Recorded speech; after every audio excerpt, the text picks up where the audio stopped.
Welcome back to Sunday Vibes, one and all. Chris and Pat both back in the building. Chris, finally, we've got you back. How was your couple of weeks off, mate? Yeah, it was really good, thank you, buddy. Although not feeling that fresh this morning because did drink a bit too much vino last night, being the cultured man I am. Other than that, got a piece of content out on my channel, so relatively constructive, mate. Yeah, I was happy with my time off. What about you boys? How's it been? It's been alright. We've missed you though, but thanks. like me and Pat both need haircuts. I see you've got a little tidy up on the sides. Luckily, you know somebody who can do that. I look a mess. I feel disgusting, Pat. Yeah, it's weird, isn't it? That like even if you were to be dressed now in like perfect like couture wear, you would still feel disgusting because your hair's like sitting on the top of your ear. Like it completely ruins everything. Like the other day, I was like, I'm gonna wear nice clothes out for once, and I still walked out the front door feeling like a fucking tramp. Honestly, I just feel grim. But nevertheless, barbers are open tomorrow, so I'm through the door like a rocket about 9 a.m. Let's crack on with the show, though, because the main question was sent in by Greydax12, and they say, what has been the worst footballing decision of the season? Now, there's been quite a few, I would say. Does anybody want to take the lead on this one? Oh, I don't know, you know. I mean, there's been a few at Arsenal, Pat. Does anything spring to mind, fairly early on? Well, I mean, the problem is that there are almost too many. Like, as soon as you said that, I was like, okay, not signing an attacking midfielder, signing Willian, those were both bad. I mean, the attacking midfielder, you could argue, was like the biggest thing because Ozil wasn't going to play. Smith Rowe spent the first kind of half of the season injured, and that was such a gaping hole in Arsenal's attack for so long. But I think you could argue that a deeper problem there was maybe the Aubameyang contract. Go on, Pat. You called it before the season started. You said that this is going to be a mistake, and it has proved to be, generally. Yeah, though to be fair, like it's been much worse than I expected it to be. Like, as in, I think that if we'd signed an attacking midfielder, the attack would have been a lot more functional and Aubameyang probably would have had a better start to the season. I think if you look at his numbers since Christmas, his expected goals has gone from like 0.2 a game to like 0.6 or 0.7 a game. So since Christmas, he's kind of playing like the Aubameyang of old and scoring much more regularly. But the narrative has completely changed around him because he had such a dry run. And it's really hard to overstate how terrible he was the first half of the season. Like, Aubameyang's not one of those guys like Lacazette, certainly like Martinelli, who's going to give you things besides goal scoring. Like, he's not particularly great in build-up. He's not a good dribbler. He's not very creative. Like, he doesn't really work that hard defensively. He's a goal scorer. And fundamentally, he didn't do that. I mean, Arsenal have done this for a while now where they've let these contracts run down. And the problem is that everybody talks in the press like the worst possible thing is to let a contract run down and lose a player for free. That's not the worst possible thing. The worst possible thing is to let a contract run down and then to panic and get strong-armed into handing someone a huge deal. And Arsenal have committed, I think it's going to come to about £55 million to Aubameyang over the life of this deal, which is absolutely insane. And of course, you know, last year he did kind of carry the side. Like, scored 22, assisted 3 in the league in a really bad Arsenal side. I mean, that was genuinely very, very impressive. But he was overperforming. He was scoring at a slightly higher rate than you'd expect. And this season, I mean, he just looks like what you'd expect a sort of speedy player to look like at his age. I think he's been better when he's played through the middle largely because he doesn't have to do so much running. But the balance of Arsenal's attack has been off all season. When you've got Pepe and Lacazette and Aubameyang in there, it just doesn't work. You need two guys who are on the ball creators. Basically, two out of Odegaard, Smith Rowe and Saka. And it just feels like Arsenal have really hitched their wagon to Aubameyang, and it's going to make a difference to their squad building this summer. If they hadn't done that deal, and also if they hadn't done the Willian deal, they could probably have gone out this summer and got a couple of forwards. Whereas now it feels like they're going to have to decide, okay, if Martinelli's a left winger and Lacazette leaves, we'll go and get a striker. If we're going to make Martinelli our backup striker, we'll go and get a left winger. But it's really difficult to work out what they'll be financially able to do. And I mean, I also think that there's a little bit of criticism due to the Partey deal still. I think a lot of people kind of turned around on Partey once he started playing for us because they thought he was great. But fundamentally, all the problems with the Partey deal remain absolutely true. The issue was because of his age, you need to get value out of him immediately, and Arsenal haven't. He's been unavailable for a huge portion of the season, thanks to injuries. And while that he has moments of being really, really good, he's also quite...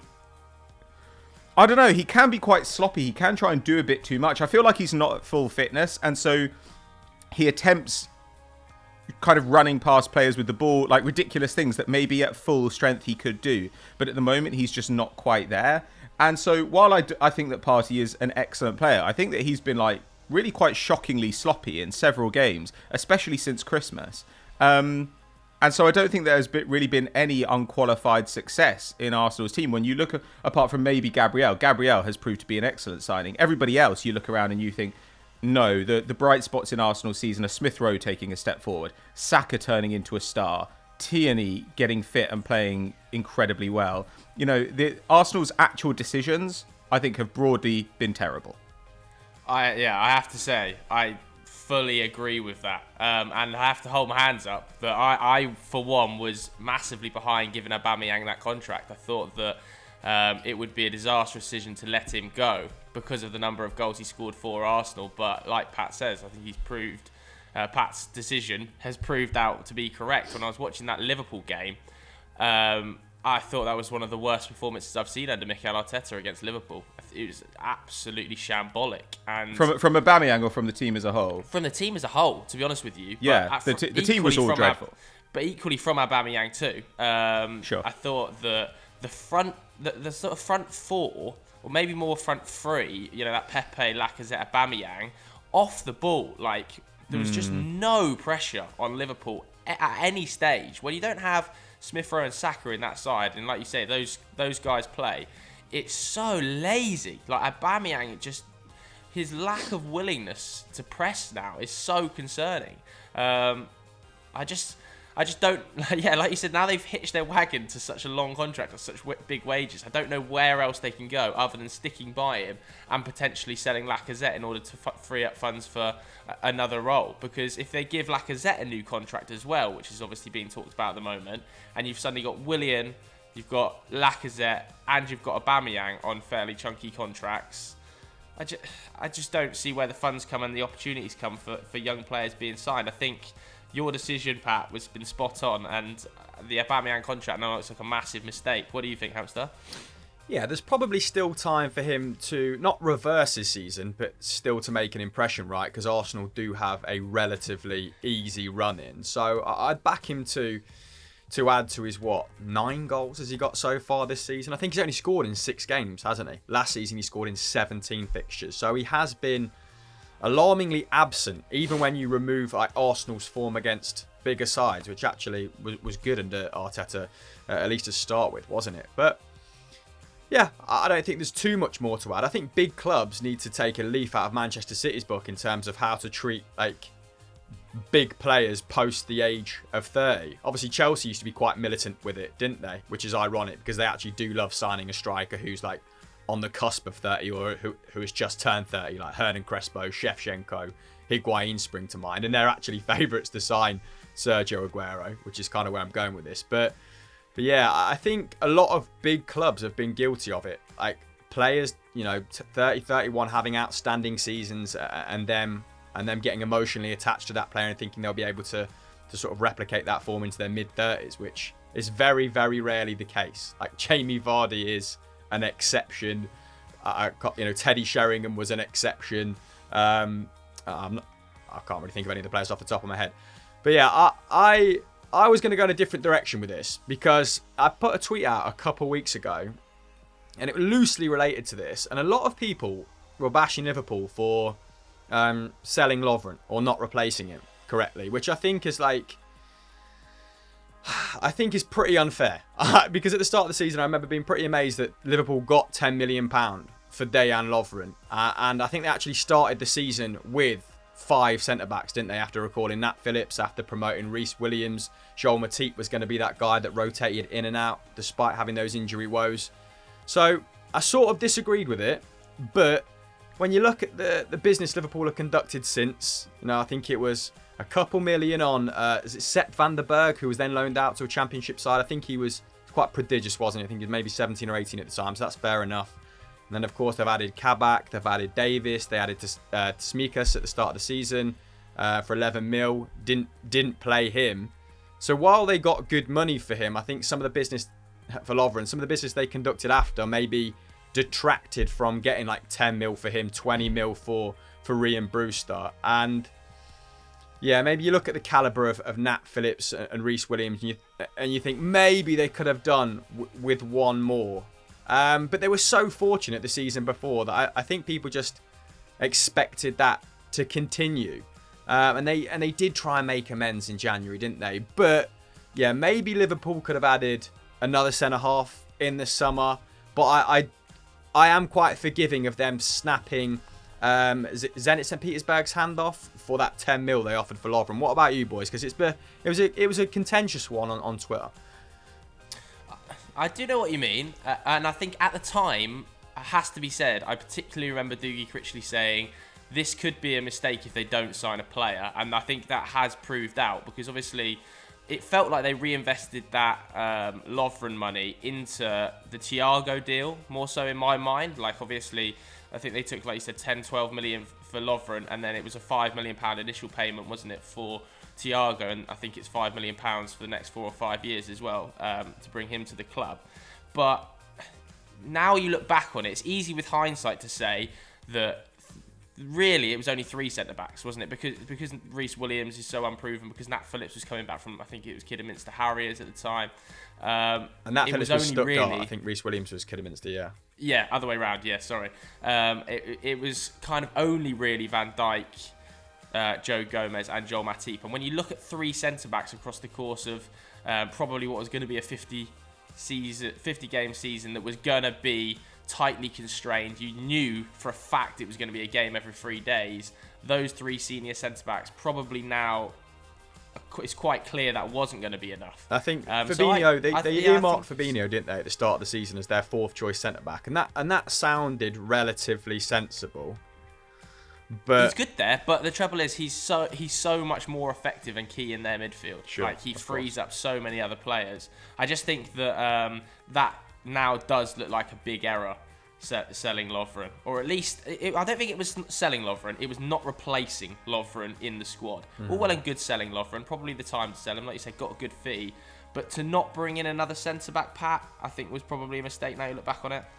Maybe, but I mean, I agree with Chris. I would definitely have sold him for that money. And I mean, in a way, injuries specifically targeted a lot of the weaknesses that Liverpool had. Like, they had inconsistent injuries again and again and again in key areas, and it just made matters worse and worse over time. Like, you always have a situation in your squad where if you get 1 or 2 injuries, everything's going to look like a disaster, and everyone's going to say, well, obviously they should have strengthened in this position. But equally, if they hadn't signed Thiago and had invested in a centre-back, and then all their centre-backs had stayed fit all season, which is perfectly possible. I mean, like, it's an impact injury on Van Dijk. Like, then we might have said, well, they should have gone out and got a proper, world-class central midfielder to bolster this team. As it happens, like, they had Curtis Jones take a big step forward this season. And I don't know. I just think that sometimes these things happen. I think it's more bad luck with Liverpool than anything else, to be honest with you. I think that's quite an interesting point, because Jordan Henderson gets injured, right? And then if they don't sign Thiago and the defenders stay fit, we're probably having this same argument about the midfield, because the most used midfield trio this season has been Wijnaldum, Curtis Jones and Thiago, which is pretty bizarre when you think how long Thiago took to get going. That Curtis Jones had only really starred in the League Cup prior to this season.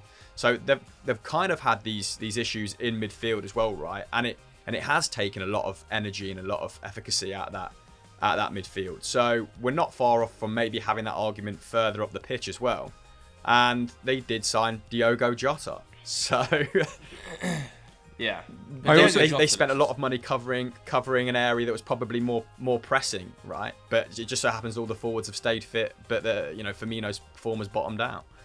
If they've got some money this summer, it will be interesting to see how they respond to how this season's gone. Because I also do think that Klopp needs to have a serious think about what he's doing.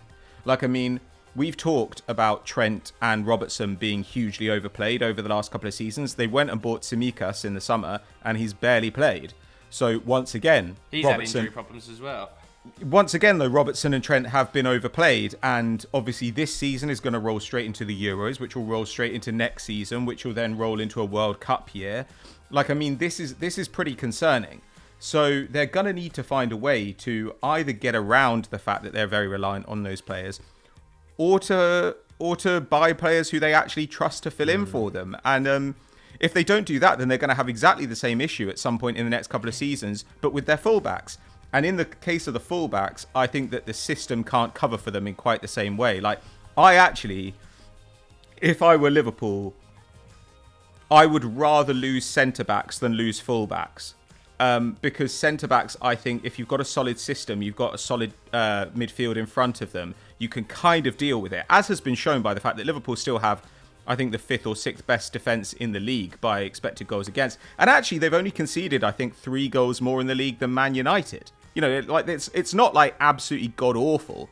I would really worry about what losing Robertson and Trent would do to them. And they've been a bit unfortunate this season, haven't they, as well? Because they're still creating 3.6 chances per 90 between them. And last season, that was 4.2. But this campaign, they have 9 assists between them. Last season, it was 25. Like, the finishing has probably shortchanged their efforts a little bit as well. Because Firmino and Mane both under double digits. And that's not been the case for a little while, has it? I think without Salah, they'd been all sorts of trouble, wouldn't they? But I'm a little bit amiss to criticise Liverpool for that when beforehand I was praising them for their business, getting 20 million for Danny Ings, which looks like a steal, but admittedly was good business at the time. Getting 7 million for Ryan Kent, like I said, 23 million for Ryan Brewster. They have generally sold very well, so I wouldn't want to level that at them. But you're right. With hindsight, it does look like a mistake.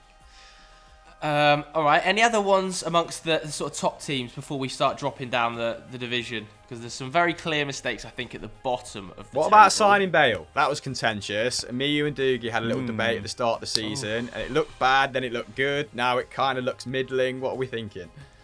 I have to say, at the start of the season, I was probably more of a fan than the likes of Doogie and yourself, maybe. I can't remember which side of the fence you came down. I think I was pretty pro-Bale, admittedly. I think I was pretty pro-Bale. Yeah, I think Doogie was quite anti-Bale, wasn't he? He wasn't convinced by Bale at all. And Bale has been largely unconvincing across the whole course of the season. But do I put that solely down to Bale? Or do I also put some blame in José Mourinho's backyard? Because I don't think many Tottenham players behind Kane and Son have played well at all. And when you've sort of got 18 underperforming players, there tends to be a wider issue. But yeah, I'll say it probably was a mistake just because of the massive wage. But it's only on loan, isn't it? Like, if they can afford it, then it's not a huge mistake, because what's the downside for Tottenham? And not signing Bale would not have changed Spurs' season. Like, Spurs wouldn't have had a better season if they hadn't signed Bale. Yeah, exactly. Like it wouldn't have happened. Like, maybe they'd have loaned somebody else, but like, how much difference would that person have made? Like, I just don't. The attack's been fine because it's been carried by the two outstanding attackers. Like, Kane's probably the best striker in world football behind Lewandowski, and Son's the best finisher. Like, if it had been Bale, or if they'd have loaned, I don't know, another player that was younger and more exciting than Bale, Kane and Son still would have been the outstanding contributors to the side. Yeah, exactly. And that to me is like fundamentally the difference. Like, Arsenal giving Aubameyang that deal might cause problems for them for the next 3 years. Liverpool, whatever they did in the transfer window, we could argue that it could potentially cost them a spot in the top 4.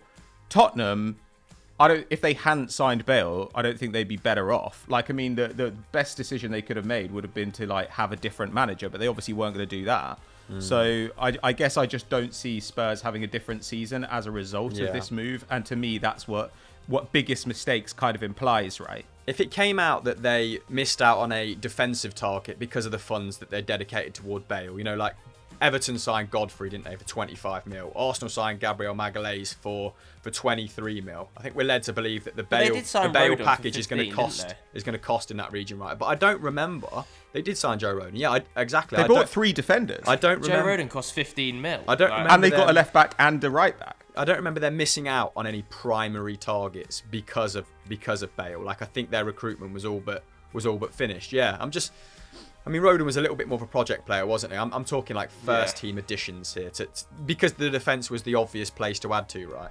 It felt like they wanted Skriniar, but I think every Tottenham fan around is lying to themselves if they're saying that when Bale arrived, they weren't buzzing, they'd signed Bale and brought him back. Like, I just don't see it having a negative impact at any stage on the season, and I just don't believe that they would have signed a player of much better calibre than Bale on loan for 12 months anyway. Like, yes, he hasn't contributed massively, but I think he's still got 9 goal contributions. He's their most third. Of them probably coming in the Europa League against nonsense. But either way, he's their third highest top goal scorer in the Premier League still, which is pretty damning of the rest of the team's efforts. And if you know what, if he scores a crucial goal in the EFL Cup final that wins Spurs the game, then it will be like a definitive success, won't it? You know, maybe not if you scratch beneath the surface, but I think that's the opinion most people will carry.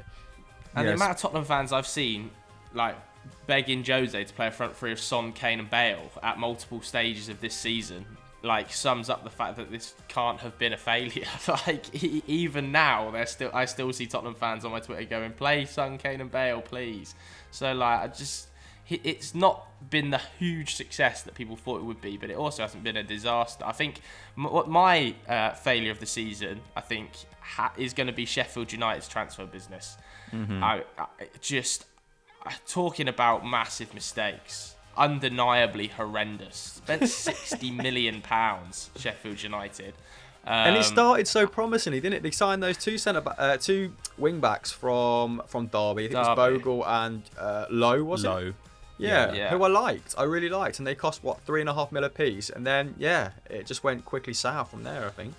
Those guys have got like 1,300 minutes put together in the league. But I mean, Brewster hasn't contributed a goal or assist yet, I don't think. Burke, I think, maybe has one. But Burke's kind of okay. Like, Burke's the sort of player that, like, you need when you don't really have any progressive passing or whatever. Like, he is a bit more of a one-on-one threat. And I guess as well, like, they're going to get relegated. And Brewster has previously scored, a decent number of goals in the Championship. So if he continues to mature in the Championship, maybe he works out and, becomes a good player for them. But it's also possible that they might have got relegated this season, whatever, because they had some horrific injuries. And I feel like we were kind of right. I'm now kind of thinking we were kind of right when Sheffield United first came up, and we were like, they're definitely going back down, and everyone laughed at us because they didn't. Because I feel like this was what they did was it was like Wile E. Coyote, like, running off a cliff, and, like, he's just suspended in midair, and then eventually he looks down and that's when he falls. That's what it felt like with Sheffield United. It felt like they were able to defy gravity for a minute, but not forever. I think there was a lot of similarities to Bournemouth and the way they went about their transfer business before they went down. There was a lot of long shots, wasn't there? And if they pull them off, like Jefferson Lerma springs to mind. Solanke cost a lot of money as well, didn't they? A sustained period of time at least, weren't they? Yeah, they were, but I mean, Bournemouth's transfer business before they went down, like, they started signing players after their usual cast kind of secured their Premier League status. They started to try and sign players for between the 20 and 30 million pound bracket, and like the majority of them have to land to stay up, don't they? And that's not a criticism of Sheffield United, because that is always, at that price point, it is always a little bit of a risk, particularly if your, like, modus operandi is to stay up. But, like, Solanke is now worked out for Bournemouth in the Championship. Like, at least he's coming good at that level. And like Pat said, I can see that happening with some of the guys they've picked up. Like, they're not useless. They're just not ready maybe for Premier League football yet, or at least to play in, like, that system. Yeah, 100%. I think they'll do. I think some of the players that Sheffield United have still got on the books, like Sander Berger, will be a fantastic Championship player if they can keep hold of it. But the fact is they've spent like £45 million on strikers in the last 2 years, and none of them score any goals. Like Ollie McBurney scored, I think cost 17-18 million. I think Ryan Brewster cost 23-24. Lise Mousset cost 10. Callum Robinson cost 7.5. Like, they're just not scoring goals. Like, even Ollie Burke, they kind of play as a striker, don't they? He costs 6. And do you know what? I think that even though the strikers haven't worked, the worst decision they've made this season might not even be a striker. It might be replacing Dean Henderson with Aaron Ramsdale. I don't think that's that bad. The drop-off has been huge. Dean Henderson was such a big part of that squad, man. And Aaron Ramsdale just isn't cut out for the Premier League. Ramsdale's 1 goal behind expectation. I don't think he's particularly good, but he is very young. And like, what could they have got a keeper in of Henderson's level? Like, again, I don't have an issue with Ramsdale as like Ramsdale is a super long-term investment for them. Like, he's young, he costs quite a bit, but I don't think that's the issue. Like, I mean, Henderson like made a huge difference for them last season, but at the same time, you could have had that season back again, and Henderson might have just conceded like exactly the number of goals that they were expected to concede. Like, it's very unpredictable what happens with keepers. So I don't really have an issue with that at all. Like, I mean, I think that Wilder going is like that's a problem, because I don't know how they're really going to deal with that. I don't know if they can get somebody like Wilder in a way is more. It's quite similar to the Henderson situation. You've got a guy who's adding value over what you could expect. Can you replace that? I'm not convinced. I agree with Tomlinson in the sense that yes, Ramsdale wasn't ready to come in and like put up similar form to Henderson. But then don't spend 20 million on him. Don't spend 20 million pounds on him. But there was were the better options in the market, like at that price then don't spend 20 million pounds on a goalkeeper and spend it on other areas of the squad that can be improved. But if they did need a goalkeeper though, and they've got a homegrown goalkeeper like who's going to be there for as long as they want, and who probably will end up being totally fine. Like, I mean, it's not easy for I don't know, I guess what they were last season was a mid-table Premier League club to go in and get a keeper who is like apparently good enough to challenge David De Gea for a place at Man United. Like, that's absolutely ridiculous. Yeah. Like, to me, it's a much bigger issue. And this is where the comparison with Bournemouth, I think, is interesting. That they did what Bournemouth did and thought, oh, we'll go and get some of these cast-offs from bigger clubs, and they massively overpaid for them. Like, that is so stupid. That's one of the things Bournemouth did. They did it with Solanke. They did it with Jordan Ibe. And I think that that's almost always a bad move unless you really, really trust that your player analysis is way better than that big club's. And in the case of Liverpool, that's probably not the case. Yeah, agreed. All right, so Sheffield United. Also, if Jack O'Connell doesn't get injured, like, let's be fair to Ramsdale. He's not playing behind the same sort of like stoic defence, is he? And you know what? Maybe if they score, more than 30 goals, there's only a handful of clubs that have scored less, and Sheffield United are one of those teams. Then the talent gap between Ramsdale and Henderson isn't as pronounced, is it? Yeah, that Jack O'Connell injury is so big. Newcastle was not replacing Steve Bruce a big mistake.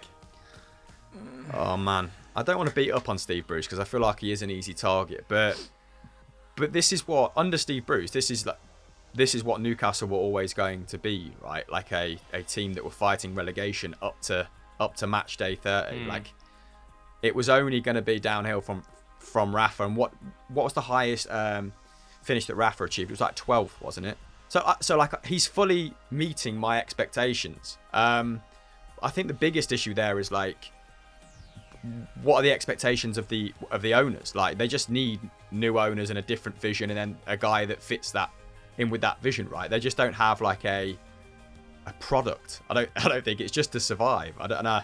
It's just not an appealing prospect for any manager, is it, at the moment, Newcastle? But they just finished the season so badly last year as well, didn't they, Newcastle? Like, it was such like a petered out end. I think they lost 4 and drew 1 of the last 5 games, and then this season it's been no different. It's been like stumbling to results. I almost feel like Newcastle fans, I don't want to speak for them, but I feel like there's certain sects of them would definitely have taken a new manager playing in a different way, even if they ended up finishing in a worse position than under Steve Bruce. Like, it feels like it's such a war between the fans and the club's hierarchy. Where did they finish last campaign? They finished 13th last year. Expected points had them as like one of the worst teams in the division. So I think 13th was quite misleading. And the fact that he finished in a similar position to Rafa, I guess, looked at least from like a surface level like continuity, right? But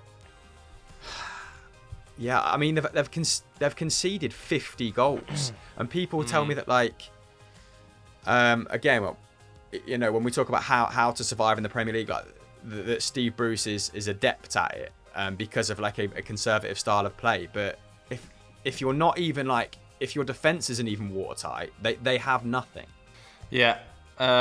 Is there any other shouts in the Premier League? Anybody got any shouts on the continent as potentially worst mistakes of the season? I think at the start of the season, quite a few of us might have said appointing Ronald Koeman would be a big mistake, but you know, it feels like they've had a little bit of a resurgence. I think definitely one of the biggest mistakes in Europe was selling or cancelling Suarez's contract, letting him go to Atletico Madrid for...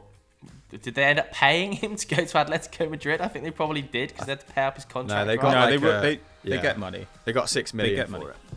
Yeah, well, if based on bonuses. Criteria. Yeah, exactly. I mean, I don't know about that. Like, Barcelona may have just had to do that. Like, I mean, the manner of it is a bit embarrassing. And Suarez has scored a lot of goals this season, though I don't know. I think his season's being pretty overrated. Like, but if he wins in the title, not then watching it's a whiffer, isn't it? Well, maybe, but Barcelona are actually the best team in Spain now. Like, Barcelona have turned into the best team in Spain. Since Christmas, they've been clearly the best side in Spain. Atleti haven't been that great. Real Madrid haven't been that great. Like, I don't know, really. Like, it will look bad if he wins the league there, but that doesn't necessarily mean it's a bad decision. Because equally, like, I thought that the Chelsea game was a really interesting one. Like, Atletico Madrid versus Chelsea, because I think that really revealed what Suarez has done this season has mostly been clinical, coming on as a sub. When he starts for Atleti, their press doesn't work, their attack isn't very coherent. Like you've got to be careful what you can get out of him now. And I think it's possible that Barcelona would have actually had a worse season with him. Who knows?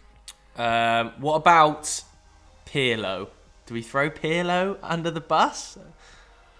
Or is that harsh? Oh. Because I mean, he is 12 points off a Scudetto now, right? Yeah, but their stats are better than that. They are. I think they've got like the best defense and the best attack in the league, possibly, or one of the best attacks in the league. Maybe not. And they have committed. They have committed to coming out of what, in terms of progressing from Allegri style football. Obviously, Sarri still won a league title or whatever, but they have committed to a long-term vision, which is admirable, I guess, in some sense. And like, will that, not winning the league title this season, you know, will that benefit them in the long term if they commit to this Pirlo project? But I think for now they've probably made the right call if they believe in him that much. All right, let's move on to some quick fire questions then. Do you know what? I wanted to throw a question actually to you two. Mm-hmm. Do you think, I saw this rumour pop up on Twitter earlier in the week, do you think Danny Ings would be a good signing for Man United in the summer if United could get him for around the £25 million region, which is the fee I saw quoted? It's not terrible. I probably wouldn't do it. Like, just because I think money is going to be a bit limited. I'd be much more inclined, if I could, to just try and extend Cavani another year, maybe. Because Cavani's been great when he's been available. Yeah, it's never available. Yeah, I know, but like, I don't know. I think that money can probably be better spent in the midfield or on the right wing. Like, I think that you could. I think Greenwood's going to be a striker long term. Greenwood is not a good winger. He's not good there. Like, he's much better through the middle. To be honest with you, like, I sometimes I struggle to see the fuss, but like, he's obviously just like, he's not a creator, he's not a dribbler, like, but he's just a good finisher with both feet. So like, over time, the aim should be to get him playing centre forward. So I don't really know why you'd block his path further. And if that 20 mil is the difference between, you know, getting Jadon Sancho and not getting him once more, exactly, then we'll just spend it on Jadon Sancho rather than, you know, fleshing your squad out with another squad player. You've got plenty of them.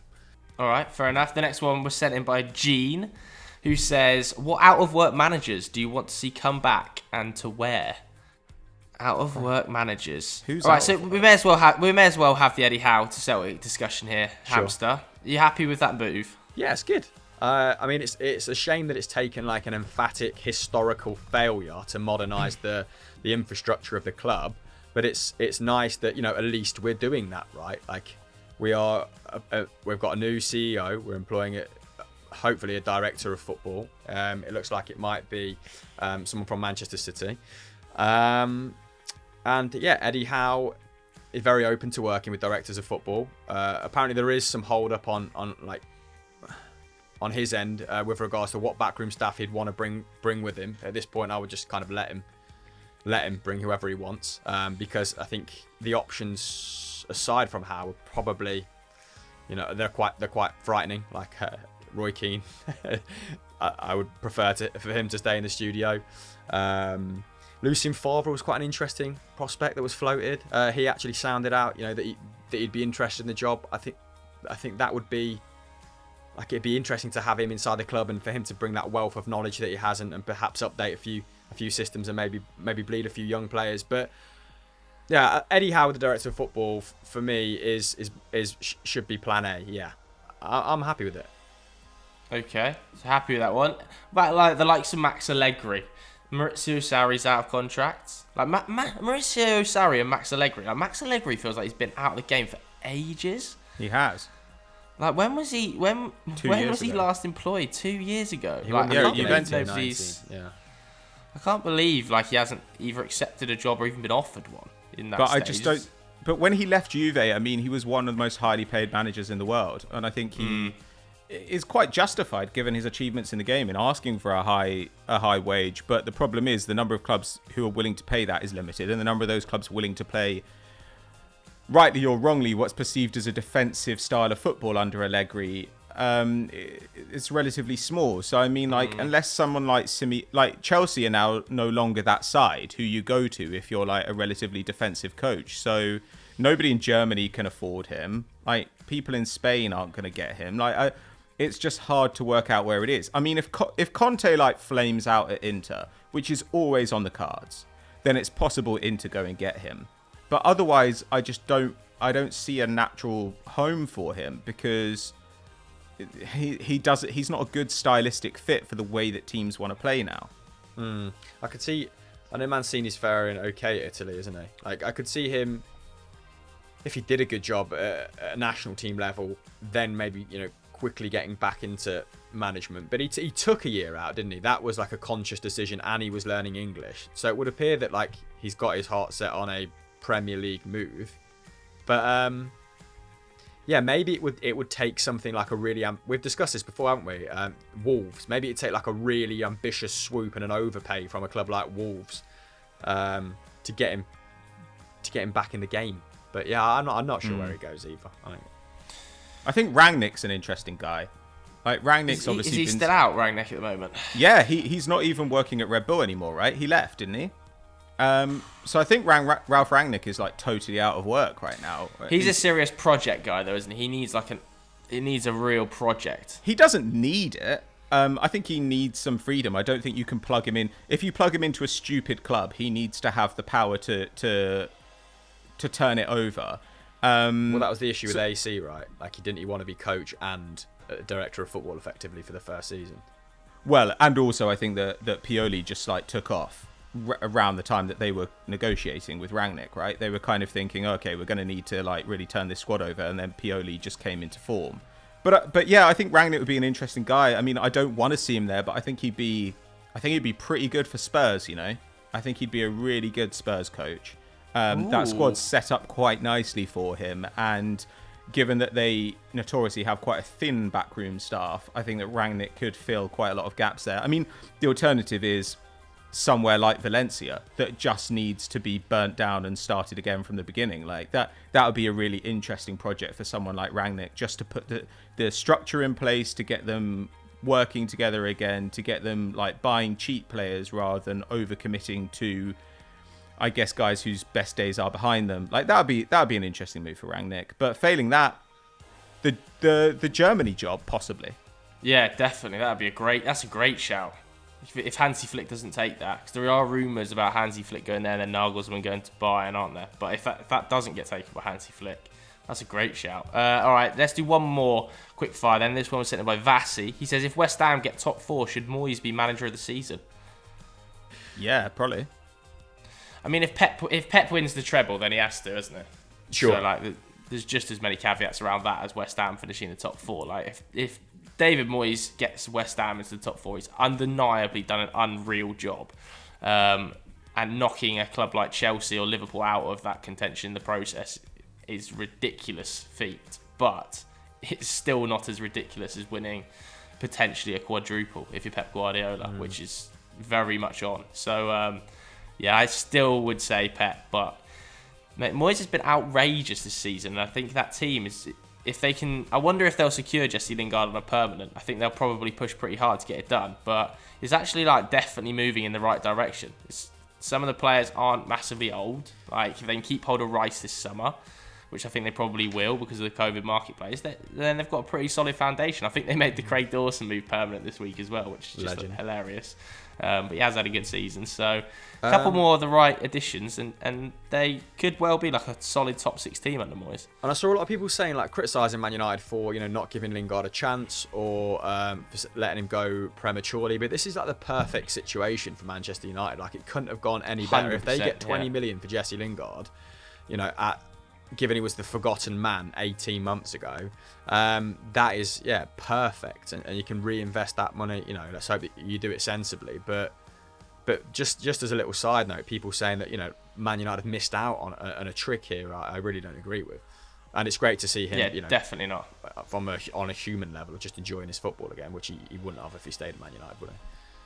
And also, if Lingard pushes them to take points off of Man United's rivals, like United would rather West Ham finish in the top 4 than Liverpool or Chelsea, right? Like, if Lingard somehow gets them over the line, then it's even better for Man United. Liverpool do have a deceptively easy run-in. I get what you're saying. And I think a lot of people have maybe discounted them from qualifying for the Champions League a little bit early.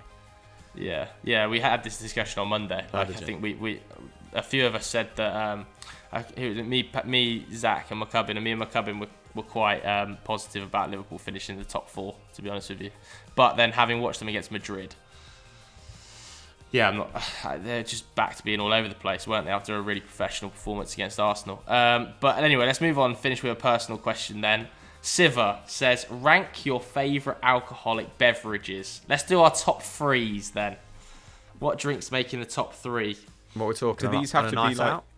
Yeah, are these like cocktails or just like actual spirits or something, or what? We need some boundaries. I don't know. We do need some boundaries here, don't we? We do need some boundaries. Should we twist this into cocktails? 3 favourite cocktails. Great question. Now we're in, because we live in London and we're bougie. An old fashioned's always up there for me. Like a really good old fashioned with a nice some orange peel. I can't. Lining the outside of it, a nice chilled glass. Is that whiskey though? Is that got whiskey in it? It has, isn't it? Yeah. You muddle bitters and sugar, and then you add whiskey. That's old fashioned. No. I ate that drink. I've had that drink at events before with you. I just can't drink whiskey. I'm not strong enough. It just blows my socks off. My chest is all over the gaff when I have a bit of whiskey. It's quite an acidic guy, don't you? There are smoother ones, right? And I found whiskey to be like one of the harder alcohols to get into over the years. But I think that's also because in this country, people want to give you like Bell's whiskey. Or they want to give you like, whiskey from like the Scottish Islands or something. And like those are really like peaty and smoky. And I think that like, often American whiskies are like a bit smoother and more approachable. But what about an espresso martini? What about an espresso martini? I've actually got a lot of time for the espresso martini, Like there is something quite when you drink it you feel very sophisticated. Don't mind an espresso martini. I think it's a passable cocktail. Gets you going again, doesn't it? If you're a bit sleepy. I've got to say, number 1 cocktail is a caipirinha. It's the best cocktail in the world. Never even heard of it. And then a margarita, probably. A margarita is fucking great. Like, what's a caipirinha? Caipirinha is so sugary, though, aren't they? I do like them, but they are not necessarily. They are mega sugary. The ones I have frosted sugar around the fucking top of the glass. Yeah, but that's true for like people do that for loads of drinks. They don't have to do that. Like a caipirinha is it's sugar Cachaça, and isn't lime it? juice and cachaça, which is like, it's essentially a kind of a rum made from sugarcane. It's a relative of a rum, but it's a liqueur made from sugarcane. So you need lots of lime juice in there to temper it, but a good caipirinha is just like mind-blowingly great. Like, I mean, it's so good. And I enjoy an Americano. I enjoy pretty much any sort of spritz. So Nice are we throwing like pina Tom Collins. coladas, mojitos down the drain? here? Lovely.